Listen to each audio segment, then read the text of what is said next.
Welcome to the TikTok Podcast, a place for real conversations about Lyme disease and tick-borne illness.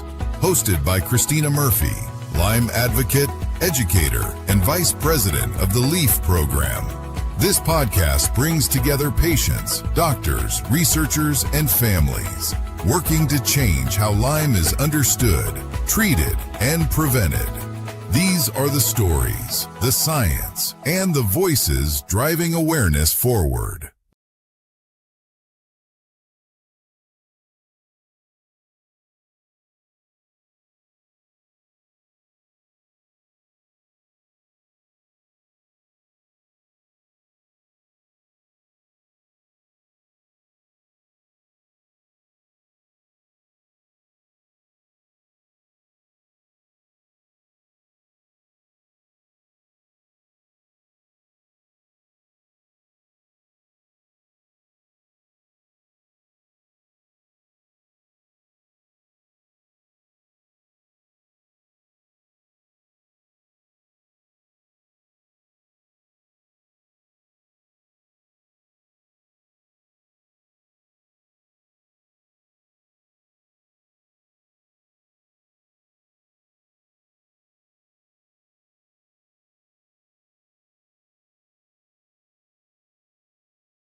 What makes for a perfect custom engagement ring?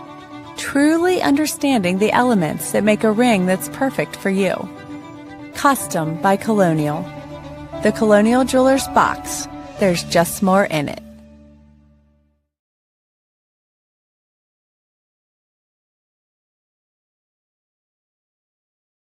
Sponsored by Atlas Wood Floors. Serving the area for more than 34 years. Wood floors, luxury vinyl plank. Anything that you put on your floor, they can handle it. Check out their Google reviews and give them a call today. 301-948-9663. That's 301-948. Wood. Be sure to ask for Jeff Koger or go to atlaswoodfloors.net.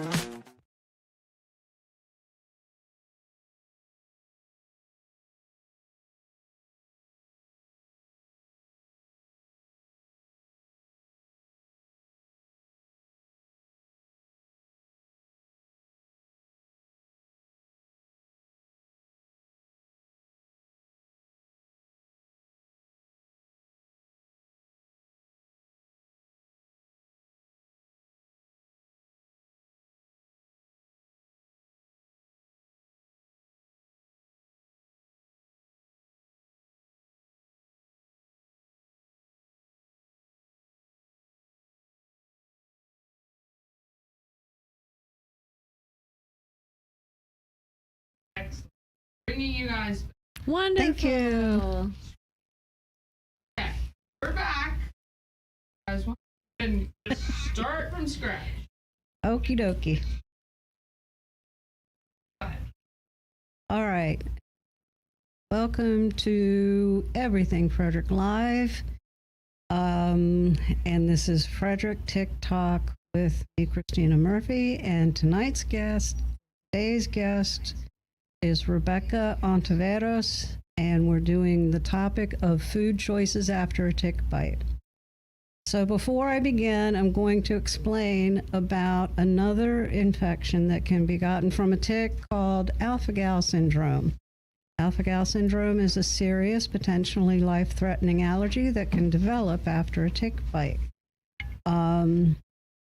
Alpha-gal is a molecule that is found in most mammals, and people with the syndrome may react after eating red meat, being exposed to other products like milk containing alpha-gal. Reactions and individual triggers can vary, which is one of the reasons awareness and guidance from a healthcare professional is very important. So, Rebekah, welcome back to Frederick TikTok. Hi, Christina. Thank you for having me.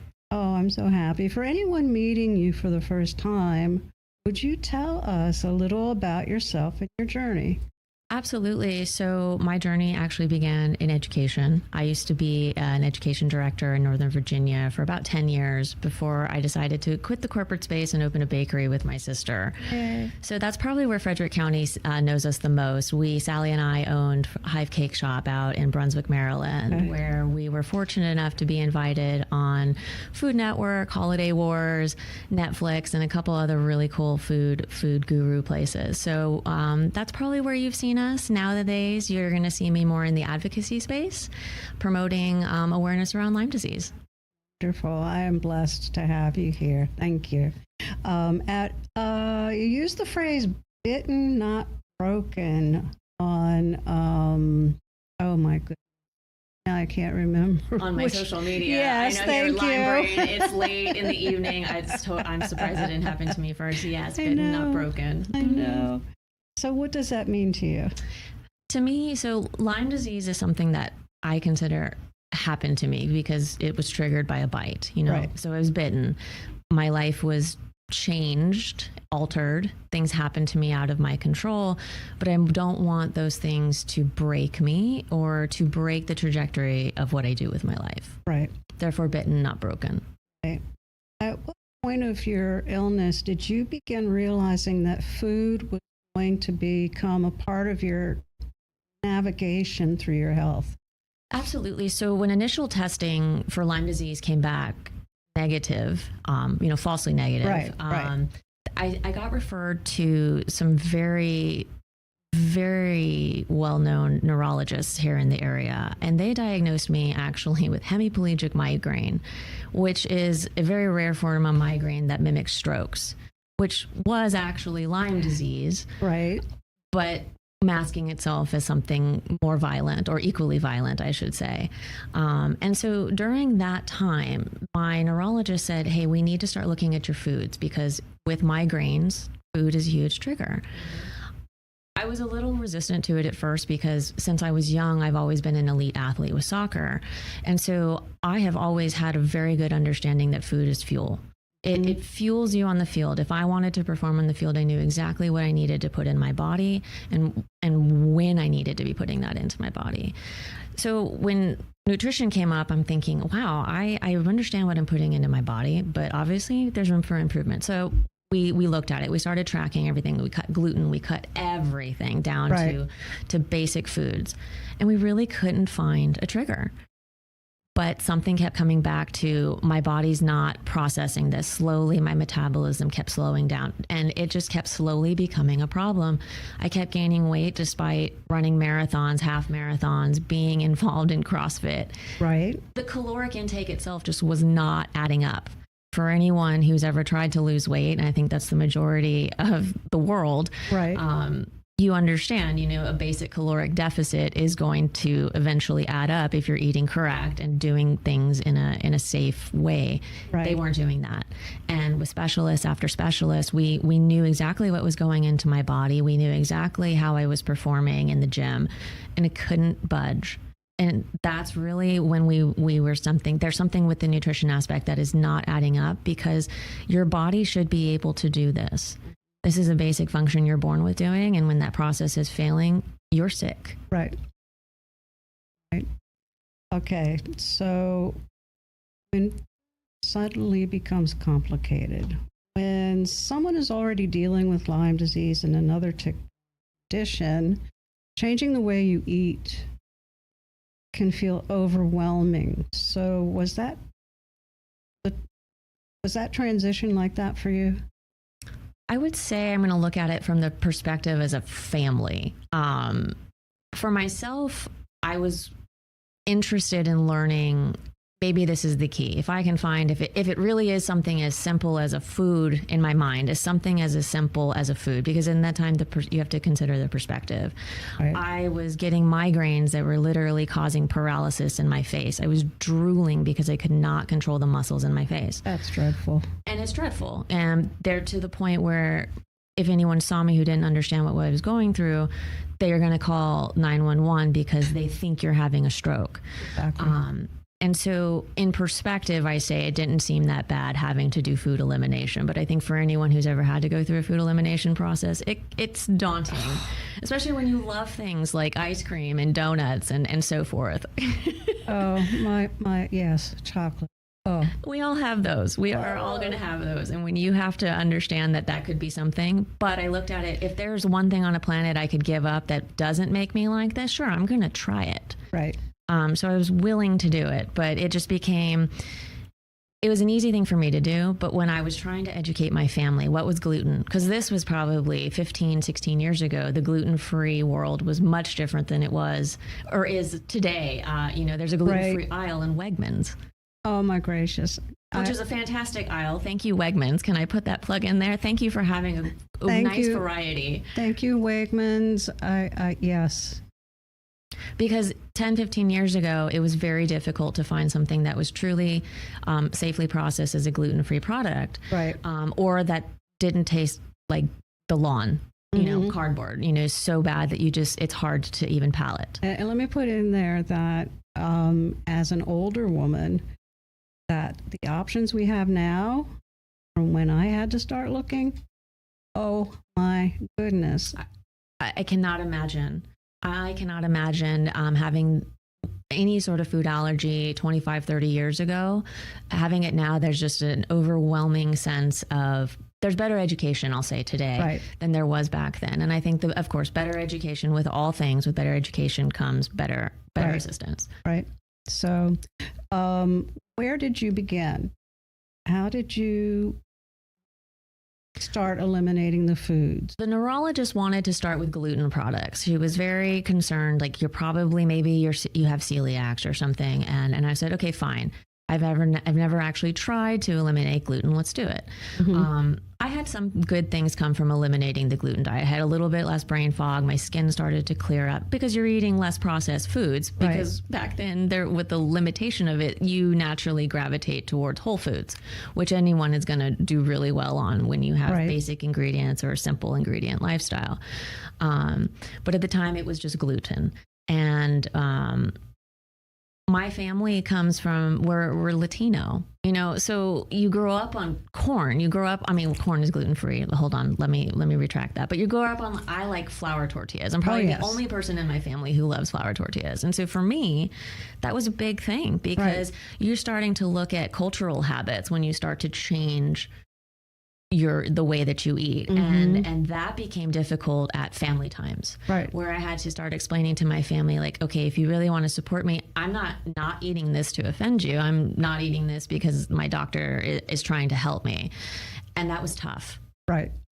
And I know that for a lot of families, when you're doing process of elimination, that's difficult because you're dealing with routines, you're dealing with schedules, you're trying to deal with convenience. And sometimes when you're trying to do that, there is no convenience because those products don't come readily packaged. I know. Is it made with corn or is it made with flour?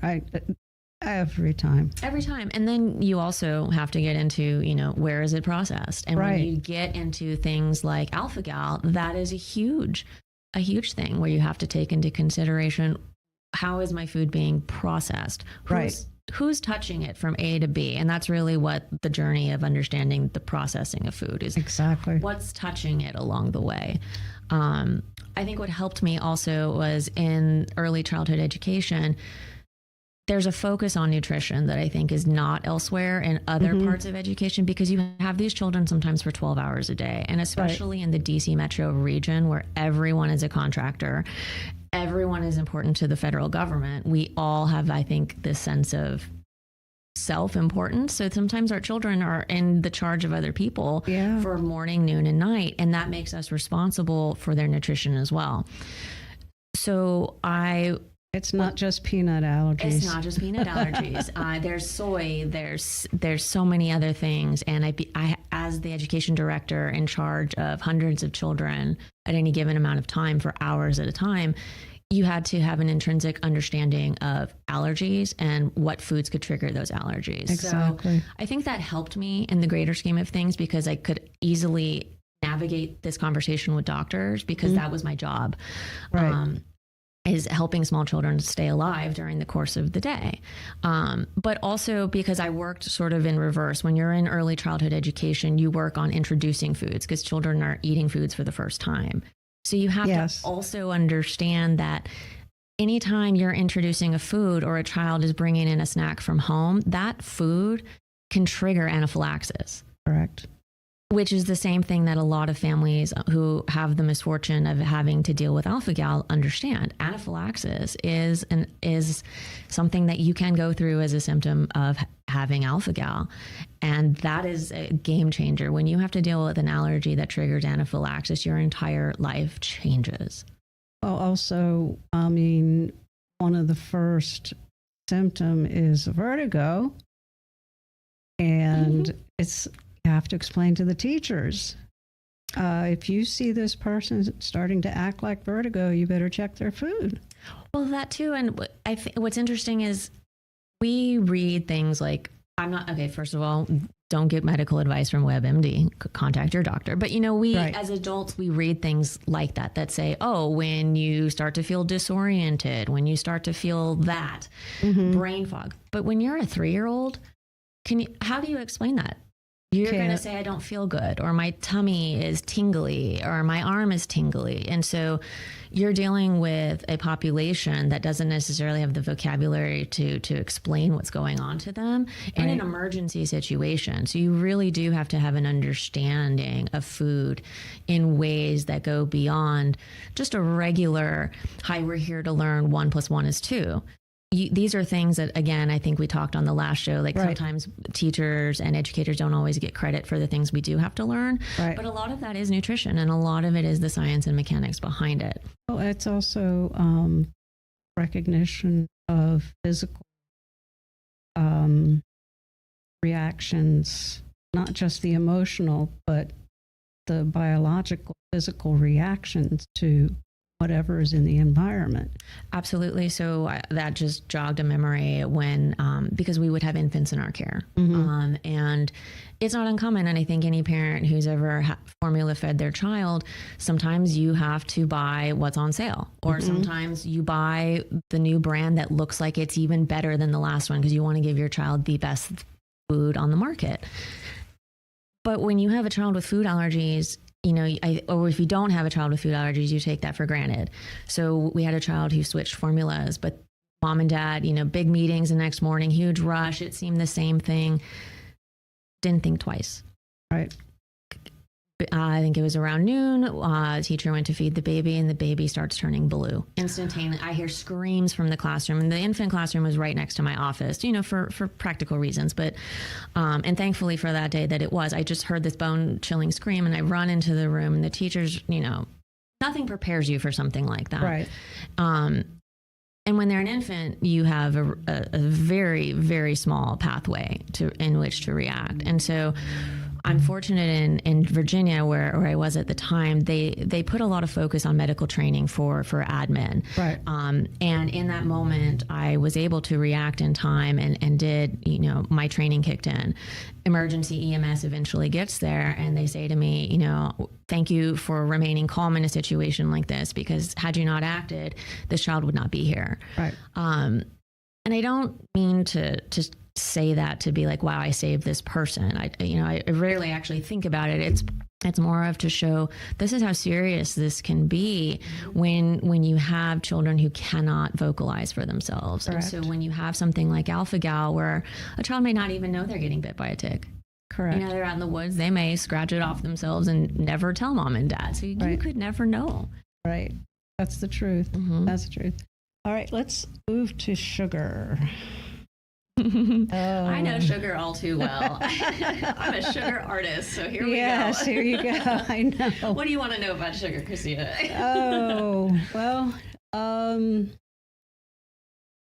Sugar. How hard was that for you to get rid of? I know in my story that it was difficult, but in my story, because I have Lyme, and Bartonella, I know that sugar activates bacteria. Yes, it does. The biology behind that is 100%, because the sugar is their food, essentially. Right. When you're consuming the sugar, and it's not just refined sugars either. You know, we have to consider there's sugars and there's carbs and sugars in things like fruit, you know, so we have to be cognizant of that. And, you know, when I'm sure you found that out along the way too, as you're trying to starve the bacteria of the sugars. That was, I would say, it was difficult, but probably not as difficult as it could have been. And I say that in comparison because my sister's the one in the family with the sweet tooth. Okay. I had a sweet. I like the things that I like, but she was always the one like trying to raid my Easter basket. You know, I'm the one that's like, I'll hold off. I'll have some self-control. And she would already inhale like 2 bunnies. So I think for her, it may have been more of a catastrophe. But when it came down to, you know, having to really starve that bacteria, because I think everyone on their Lyme journey will hit that point where they have to like, wow, this is difficult. It was hard because I like fruit. I like fresh things. And you have to do without when you're really getting into the nitty gritty, depending on your protocol. And for me, that was one of them, because the better I got, despite all the things we were doing to fix my gut, and a lot of Lyme patients always hear that, you know, we're fixing the gut. Right. As my gut became repaired and as I could retain nutritional value from more and more foods, I wanted more and more sugar. Right. And that was strange because I was wanting it so bad that I was even craving bad sugars for me. And I knew that was completely different for me. And that just proves for anyone out there, I think, please go research the mind-gut connection, because there really is something. And for Lyme patients, or for any of the tick-borne illnesses with Babesia and Bartonella, because you and I were the same, we have the trifecta in that. They really do drive it. And it's almost like you feel madness. Like for me, I'll say like, it becomes like manic when I want the sugar. I'm like, I need the sugar. I need it. I need it. I need it. And I'm not that way. It's I'm like an addiction. For it. And it does.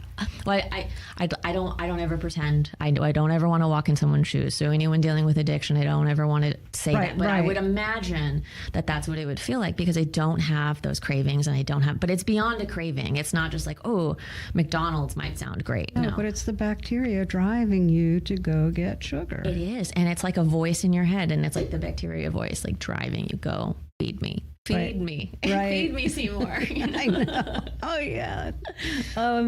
Okay, so dairy. I drew the line at dairy. Only because I love dairy. Like, come on. Like, a girl has to have something to live for.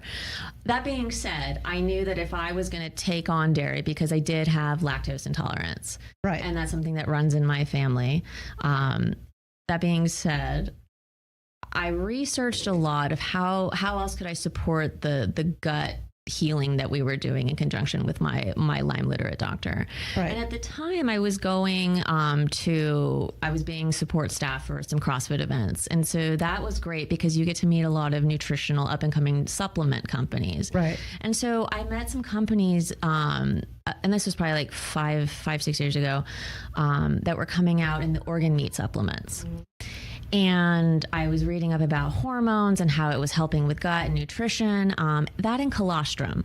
Right. And so I started taking colostrum, and I started taking these bovine supplements. Okay. And I cannot tell you how much that improved my gut health. I've seen it change my skin health, my gut health, and I've seen a lot of other benefits from that.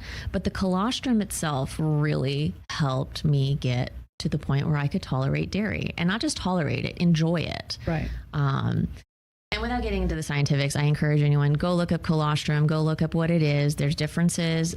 There's something you could probably find that works for you. Right. But it worked for me because, again, it's repairing the system that's already there. Right. Not creating a new one, repairing it, healing, right. True healing. And so after the colostrum, I was able to do dairy. And it's not just hard cheeses, because, if for anyone who has to get rid of cheese, like, well, you might be able to tolerate the hard cheeses, or you might be able to tolerate the goat cheeses, or those things. I can actually tolerate most dairy without any sort of issue. That's good. That's good. Yeah, I ended up where I'm making my own milks. Interesting. And I make frosting from cashews. And okay, you'll have to teach me that recipe. I've never done one of that. But see, I love cashew milk. Yeah. And see, I prefer the nut milks over the actual dairy milk. Oh. For me, they taste better. Yeah. So we'll have to share recipes. Oh, girl. Yes, I will. I will for sure. Now, what you can have versus what you can't have. That's much more these days than before. So if you had asked me that a year ago, actually, I was probably...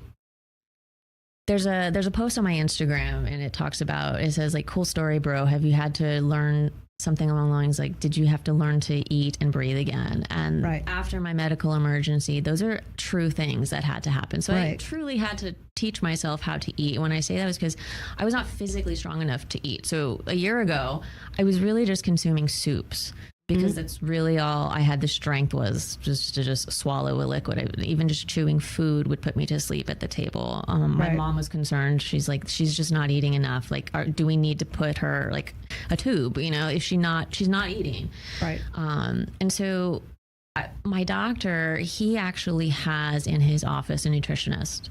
And so she works with a lot of patients, and even though he recognized like my struggle with Lyme and the other Babesia and Bartonella wasn't necessarily focused on nutrition, because I was taking care of it more so than perhaps other people had beforehand.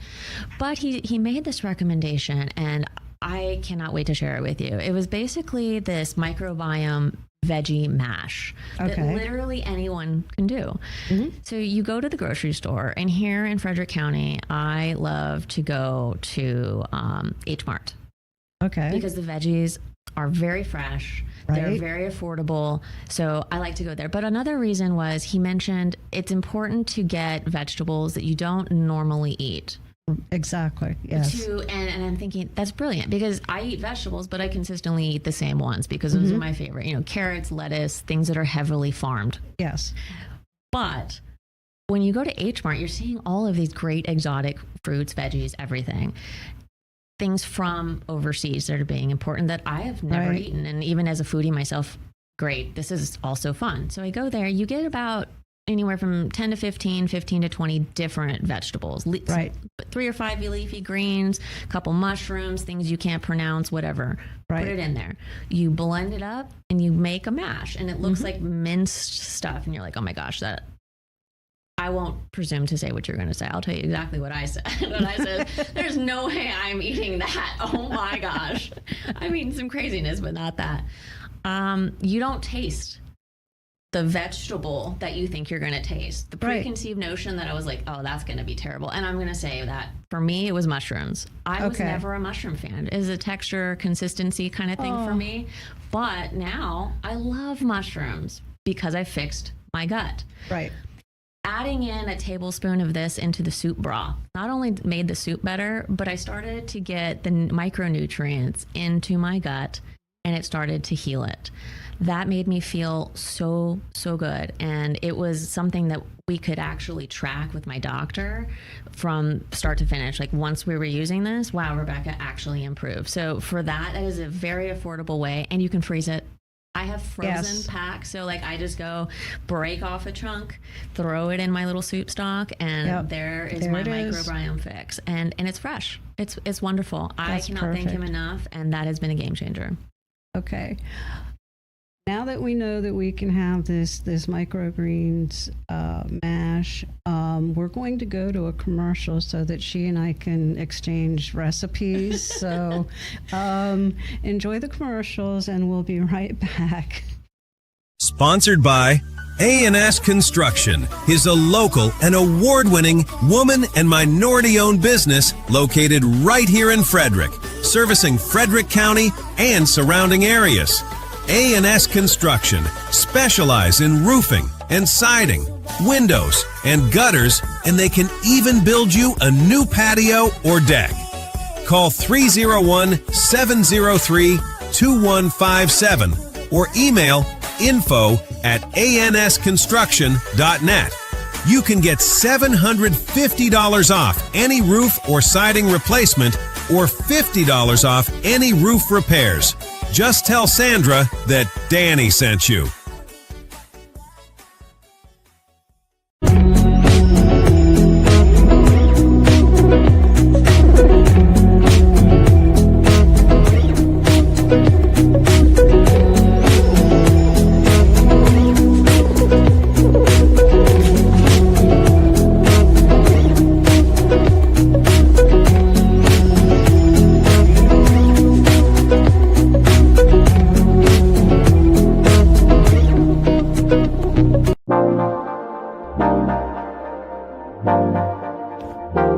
I had my first tail. Sponsored by A&S. What makes for a perfect custom engagement ring?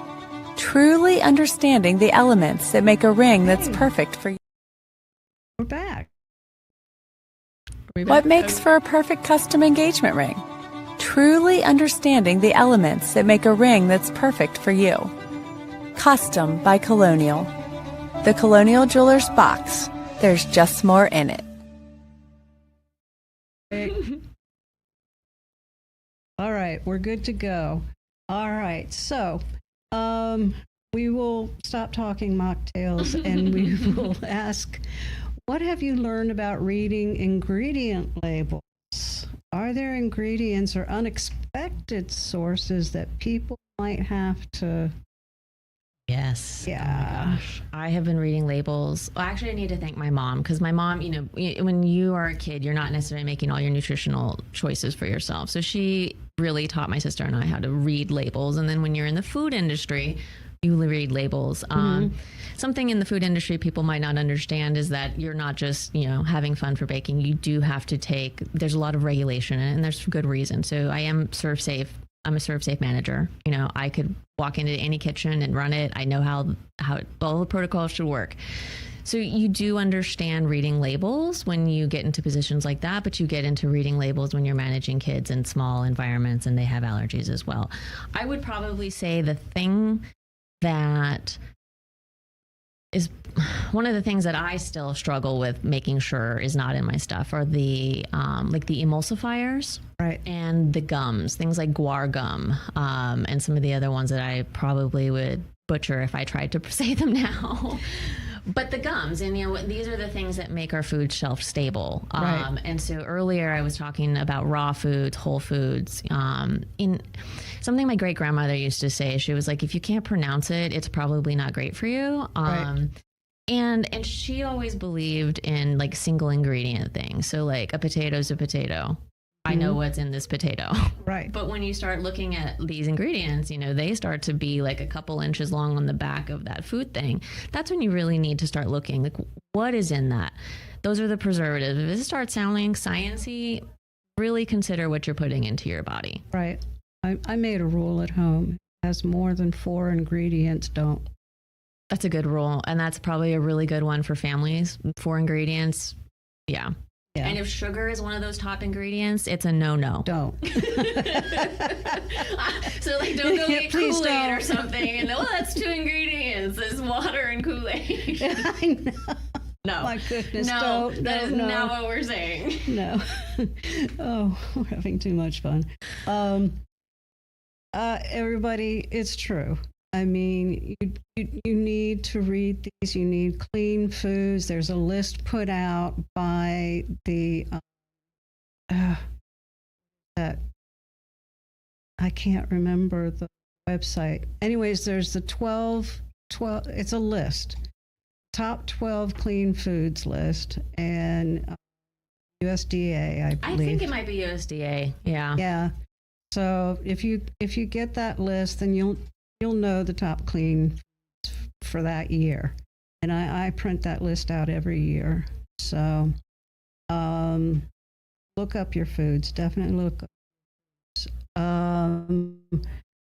How can alpha-gal syndrome and I want to say the other tick bite diseases, because there's over 62 different tick bite diseases out there, and I'm probably forgetting a few of them. How can it change someone's relationship with food? So I had a friend, I think she's now in Florida, but she was one of the very, very first people in our country to be actually diagnosed with alpha-gal. And this was several years ago, probably, easily over a decade ago. And being her friend, watching her do this, because watching her, I was sick, but we didn't know it was necessarily Lyme disease. But watching her have alpha-gal was interesting from the perspective of, she would have to, before going to a restaurant, talk to the restaurant staff or owner to see as far as what meats touched what portion of the grill. Right. What vegetables were touching this? Like, do you have a separate grill for your meats? Do you have a separate grill for your vegetables? What does your fryer use? And that's when you start getting into the term of cross-contamination. Right. She would have to go that far to see if a restaurant was safe Right. for her to eat, because if it didn't matter if they had not necessarily touched the right then and there, but if it had not been properly sanitized, then she would actually go into anaphylactic shock right then and there had it touched it. And so I think people take for granted being able to go into a restaurant and it's not just as simple as, please don't put peanuts in it. we need the peanuts to not be there and that's meat. That's a meat product. And like you said earlier, but it's not just a meat product. So for myself, I have been tested for alpha gal, but my test does not necessarily ring positive. However, I have some very violent reactions. Like I can no longer eat pork. Right. I grew up on meat. Like I grew up in Alaska. Like subsistence is life. You hunt, you fish, you Right. like stuff that is meat. Sorry to all the vegans. I actually tried to be vegan. I couldn't do it. So like, it comes back down to I love cheese too much to be vegan. Right. But so I can't eat pork anymore. And it's the smell alone of pork cooking Oh, yes. makes me nauseated. I will no longer be able to eat. And it's really unfortunate because my dad, like growing up, one of our famous Midwestern is chili. Yes. With green pork, is a green chili and pork because we're Yes. from Colorado. And so, I mean, oh my gosh, that is a childhood staple, that and a fresh flour tortilla. And I just told you, like, RIP tortillas for Rebekah. So, you know, again, you're going down to my childhood memories, your cultural heritage. Those are things Right. that change. When my dad goes to make that, which is a comfort food from his childhood, so he makes it all the time, I can't be in the same room. Sorry. And so, you know, that's tough. And, you know, but I'm at the same time not going to go to a restaurant and demand that, you know, please don't cook pork. So I have to take those adjustments, and I make those adjustments in my life. And I think not everyone understands that, you know, sometimes I just can't go to a restaurant because of something like that. Not because I don't want to patron them. It's just because I don't want to be sick for the next couple days. Correct. The emotional side of food. Talk a lot about when someone can't eat certain food and comfort, like you said, tradition, connection. What is the grieving process like, and do you miss the times before you became ill?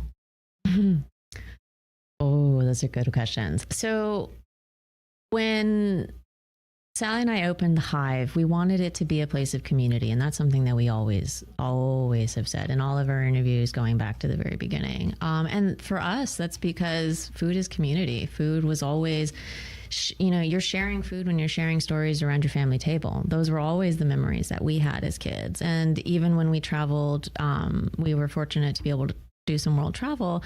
That's something we always saw in common around the world was food is a common denominator when you share stories and you share culture.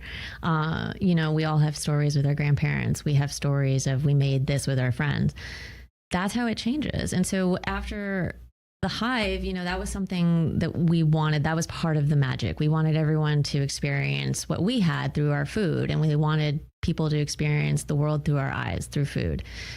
That changes when you can't eat the foods that you used to love. I tell my family all the time, I almost wish that I had been born this way. It's cruel sometimes because you have memories of how amazing this was. And those memories are tied to, wow, I had this at my second Christmas at my aunt's house, or I had this amazing product when we did this in Arizona. And that's tough because you're like, wow, I can never do that again. I will never feel that because I can never eat that food again, ever. There's some finality in that that's very difficult to digest. Right. It's difficult, and if you had to say something to someone who has just been handed the list of foods that they can't have, and they're thinking, what do I do now? It gets better. There is hope. I promise you. I promise you. I eat really great food.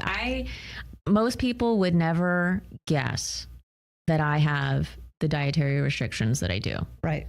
I don't do that on purpose. I have found creative ways to enjoy the foods. And I mean, this planet has so many diverse foods. So like, I think it was just kind of getting out of my own headspace, like, oh, I can't have these things. I can't do this, you know, and we all can talk all day, but there really is something to mind positivity. And when I changed it to like, okay, let me experience these new foods. Right. from the foodie aspect, I think that really helped me, because now I'm learning how to cook all these different meats, because my diet is very much focused on like fermented foods like kimchi, pickles. I'm also eating a lot of, I don't eat raw meat. Hold on, Rebekah. Don't say that Lyme brain. I eat a lot of meat. So that's like steaks, because I work hard to make sure that as my alpha gal it doesn't progress, and I'm working on, desensitizing myself with things like that. And so I try to eat a lot of red meats, but I'm eating a lot of fresh vegetables. I'm going to the farm stands. I'm going to these wonderful places here in Frederick County, even in neighboring Loudoun County. We're fortunate enough to have really healthy farms. We are blessed with some of the most magnificent farms here in Frederick County. Absolutely. Just yesterday, I was having breakfast with a girlfriend here in Frederick. Actually, I'll plug her. She's Sharon Volpe. She owns Frederick Window Tinting. I was dropping off fresh peaches, and the peaches I have on my farm, they're pesticide free. We grow them right off the farm. I was sharing that with her. But on the way back home, I think we take for granted how amazing that is. On the way back home, you can stop at these farm stands. And I think if we made a little bit more effort to stop at these farm stands and buy fresh and buy local, you can make very easy adjustments to your regular diets. So it isn't like, oh my gosh, now I have to spend a fortune. I don't know what these words are. I don't know what gluten is. It's not as hard as it seems. There are so much good foods out there, and I still eat desserts. And trust us, you can reach out to either one of us and find out. I'm a health coach. She was in the health industry as well. So if you need anything, you can reach out to us and ask questions. Send us your questions, please. We want to that you are listening. Oh, and by the way, if you're watching tonight, please ring that bell, okay? Subscribe. Okay? We need you. And I think that our community needs us, all right? So, Rebekah, through this experience, what have you learned that you wish the doctors, families, restaurants, and the general public understand about living with dietary restrictions?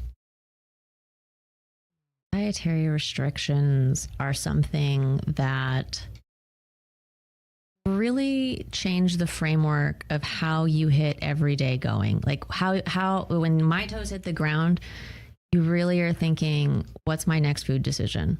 Right. And Lyme disease, I think we all just assume, or I'll say I assumed, it's a tick bite, you get sick, you get better. I would have never in a million years thought this really would be a nutritional choice as well. And when I consider that a lot of our physicians in this country don't even take a basic nutrition course during their time in medical school, that's a real concern. Because if you don't have your doctor having a basic understanding of how to heal your gut through nutrition, because food is medicine, there's no hope. Right. So learn nutrition.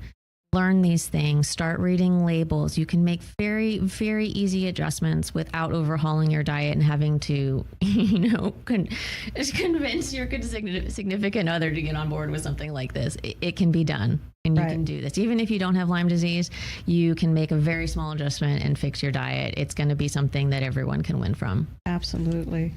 Now, I want to say that we're going to go through the before we close segment. But I want people to understand that we're trying to discuss the nutrition problems that happen when you get a tick bite disease. No matter which one it is, there will be diet changes because everybody's biology is different, and your body can only adapt so far in order for the immune system to fight off diseases. So that's what I want you to take away from tonight, okay? Now we go into, before we close, I always want to bring Frederick Tick Talk back to prevention. Knowing everything you know now, what do you wish you had known about preventing tick bites before your journey began? I wish I would have known about permethrin. I think back then I only knew about DEET or citronella. Right. But I wish I had understood more about prevention, that I could have been spraying myself with permethrin this whole time. Or at least even making a recommendation to the admins that I was working for when I was initially a preschool teacher, where I got I got my bite. I could have made that recommendation. Whether they chose to follow it or not, I still would have felt better, because even to this day, it still bothers me, because I feel like I should have said more. I should have tried hard enough, especially now that I've been vindicated with the diagnosis that I was right this whole time. Yes. I feel like I should have tried harder, and I know that that's 2020 and that's not the case, but permethrin prevention. Take 5 minutes to educate yourself on Lyme disease, and you won't end up with my story. My story is a 15-year to life sentence. I will never recover from this, so don't be me. Ditto. Ditto. Now, where can people follow you and learn more about Bitten Not Broken and get a hold of you so that they can get more information? Absolutely. So on Instagram, I have 2 profiles. One is my professional page, which is Bitten Not Broken. For those of you who want a little bit more of a sassy Appalachian farm motif, you can follow me on my personal page at The Sweet Sicario. Wonderful. Okay, so as I said before, individual food needs and reactions vary. Rebekah is sharing her personal experience with all the viewers, about all of the allergies, suspected alpha-gal syndrome, or other medical dietary needs should be worked with an appropriate healthcare professional. Please find a doctor that understands about these things, whether it's a naturopathic doctor, a Lyme literate doctor. Please find them. If you need anybody to point you in that right direction, you can contact Rebekah, or you can contact me at Frederick TikTok@gmail.com. I am always happy to help you, and always remember, wear your bug repellent. It only takes, 2 minutes to put it on, and a lifetime to not be. So stay well, stay safe, and remember, awareness saves lives. You've been listening to the TikTok Podcast.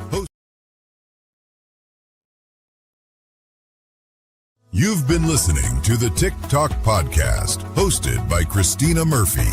If this episode informed, inspired, or helped you better understand Lyme disease, take a moment to subscribe, share, and leave a review. Your support helps these conversations reach the families and communities who need them most. As always, you can watch all past episodes on the Everything Frederick Live YouTube channel.